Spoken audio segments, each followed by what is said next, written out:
So ওই ফেজগুলো পার করার পরে যেদিন রায়টা কার্যকর হবে, যদি একই রায় থাকে এবং রায়টা কার্যকর হয়, সেদিনে আমরা বলবো আসলে আমরা চূড়ান্তভাবে সন্তুষ্ট।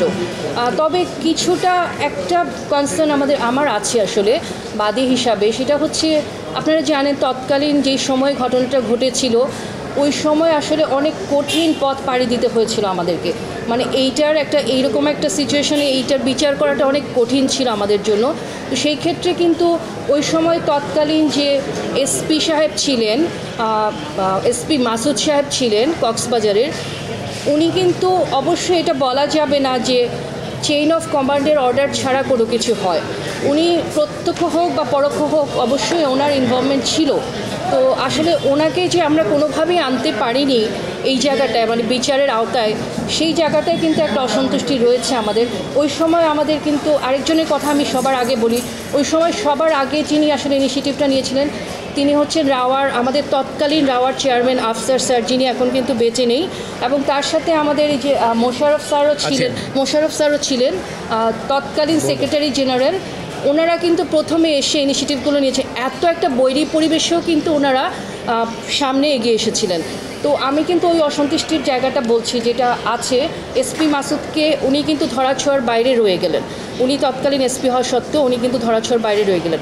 আর আজকের যে প্রসিডিংটা হয়েছে বা রায়টা হয়েছে, ঐতিহাসিক রায়, যেটা শুধু আমাদের পরিবারের জন্য না, আমাদের দেশের মানুষও যারা ন্যায় বিচার প্রেমী তারা অপেক্ষা করছিল আজকের এই রায়ের জন্য। ওয়ালটন বিএলডিসি ফ্যান, খরচ বাঁচে 65% পর্যন্ত। ওয়ালটন বিএলডিসি ফ্যান ছড়ায় স্বস্তির সবুজ হাওয়া।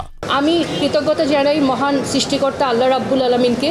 অতঃপর আমি কৃতজ্ঞতা জানাই সবাইকে, দেশের আপামর জনগণ যারা আমাদেরকে সাহায্য করেছেন, মনোবল জুগিয়েছেন, সবসময় আমাদের খোঁজ খবর নিচ্ছেন।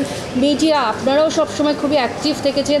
আমাদের রাওয়ার বর্তমান চেয়ারম্যান স্যার যিনি আমাদের আব্দুল হক স্যার, উনিও কিন্তু এই প্রসেসটাতে প্রথম থেকেই কিন্তু ওনার ইনভলভমেন্ট রয়েছে এবং উনি আমাদেরকে অনেক সহযোগিতা করেছেন। আমি সেনাপ্রধান ওয়াকারুজ্জামান স্যারকে ব্যক্তিগতভাবে আমরা ওনার কাছে গিয়েছিলাম, উনি সবসময় আমাদেরকে মনোবল জুগিয়েছে, আমাদেরকে যেভাবে সমর্থন করা দরকার ছিল করেছেন, আমাদেরকে এই পরিবারটাকে সমর্থন করেছেন উনি, এবং ওনাকে আমি ধন্যবাদ জানাই। আমি সব বিজ্ঞ লয়ার যারা আমাদের পক্ষে আদালতে লড়াই করেছেন প্রত্যেককে আমি সবার নাম তো বলতে পারবো না, নাম আমার মুখস্থ নেই, প্রত্যেককে আমি এবং আমার পরিবারের পক্ষ থেকে ধন্যবাদ জানাই। মাহমুদ ভাই আছেন, উনি প্রথম থেকে আমাদের সাথে ছিলেন, ওনাকে ধন্যবাদ জানাই।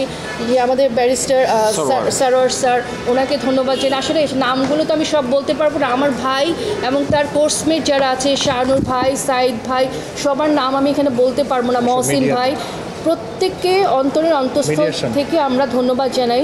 আজকের রায়টা তো কোনো একক বিষয় না, সবার সম্মিলিত প্রচেষ্টা, সবার দোয়া এবং আল্লাহর অশেষ করুণা মেহেরবানির জন্যই হয়তো আমরা এই রায়টা বহাল রয়েছে, যেটা একটা সত্যের একটা জয় বলবো আমি। কিন্তু আমরা এখনও অপেক্ষা করছি এর পরবর্তী ধাপের জন্য।